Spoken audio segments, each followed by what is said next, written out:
தெருநாய்கள் கடித்து மரணமடையும் கால்நடைகளுக்கு உரிய இழப்பீடு வழங்க முதலமைச்சர் உத்தரவிட்டுள்ளதாக சட்டப்பேரவையில் அமைச்சர் ஐ. பெரியசாமி அறிவிப்பு. தெருநாய் கடித்து உயிரிழந்த 1149 பிராணிகளுக்கு இழப்பீடு வழங்க ரூபாய் 42 லட்சம் ஒதுக்கீடு.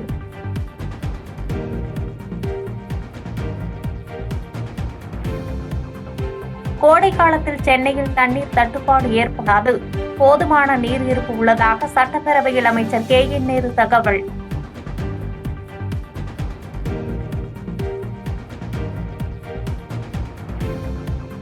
தொகுதி மறுசீரமைப்பு தொடர்பாக நாடாளுமன்ற வளாகத்தில் இந்தியா கூட்டணி எம்பிக்கள் போராட்டம். ஃபேர் டெலிமிட்டேஷன் என்ற வார்த்தைகள் அடங்கிய துணியை எம்பிக்கள் பிடித்துக் கொண்டு முழக்கம்.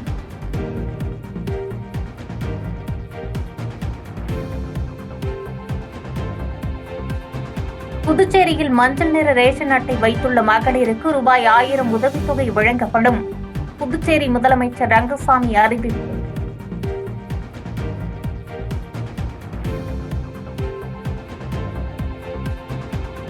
மதுரையில் பாஜக நிர்வாகி செயலாளர் மர்மமான முறையில் உயிரிழப்பு.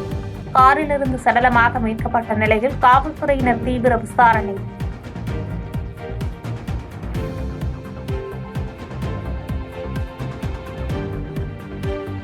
தென்காசி மாவட்டம் கணக்கப்பிள்ளை வலசை பகுதியில் அரசு பேருந்து சக்கரத்தில் சிக்கி 7 வயது பள்ளி மாணவன் உயிரிழப்பு. சாலையின் நடுவிலேயே பேருந்தை நிறுத்திவிட்டு தப்பி ஓடிய ஓட்டுநருக்கு போலீசார் வலைவீச்சு.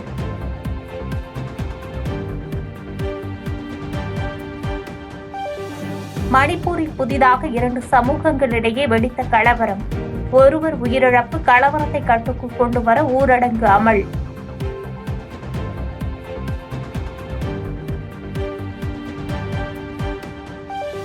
காசா மீது இஸ்ரேல் நடத்திய வான்வழி தாக்குதலில் 400க்கும் மேற்பட்டோர் உயிரிழப்பு.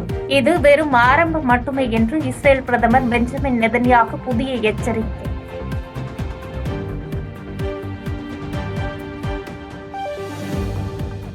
அமெரிக்க முன்னாள் அதிபர் ஜான் எஃப் கென்னடி கொலை வழக்கில் 80,000 பக்க ஆவணங்கள் வெளியீடு. தேசிய ஆவண காப்பகத்தில் இந்த ஆவணங்கள் மக்கள் பார்வைக்கு வைக்கப்படும் என்று ட்ரம்ப் அறிவிப்பு.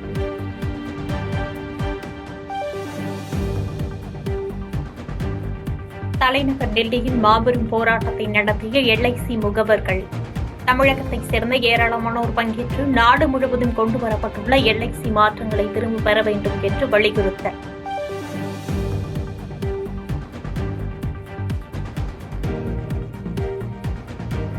தென் மாநிலங்களை கடுமையாக பாதிக்கும் தொகுதி மறுசீரமைப்பு குறித்து மத்திய அரசு பதிலளிக்க வேண்டும் என்று கரூர் MP ஜோதிமணி வலியுறுத்தல். தமிழ்நாட்டிற்கு வெள்ள புயல் நிவாரண நிதிகளை வழங்க மறுக்கும் மத்திய அரசு கார்ப்பரேட் நிறுவனங்களின் கடனை தள்ளுபடி செய்ததாக குற்றச்சாட்டு.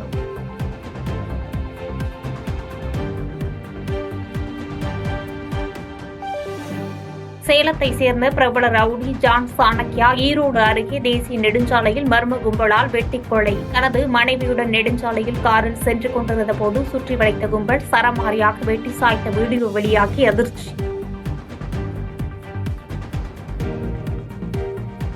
பாதகம் செய்பவரை கண்டால் நாம் பயம் கொள்ளலாகாது பாப்பா. மோதி மிதித்துவிடு பாப்பா, அவர் முகத்தில் உமிழ்ந்துவிடு பாப்பா. அண்மை செய்திகளை உடனுக்குடன் தெரிந்து கொள்ள இணைந்திருங்கள் எம் நாடு தொலைக்காட்சியுடன்.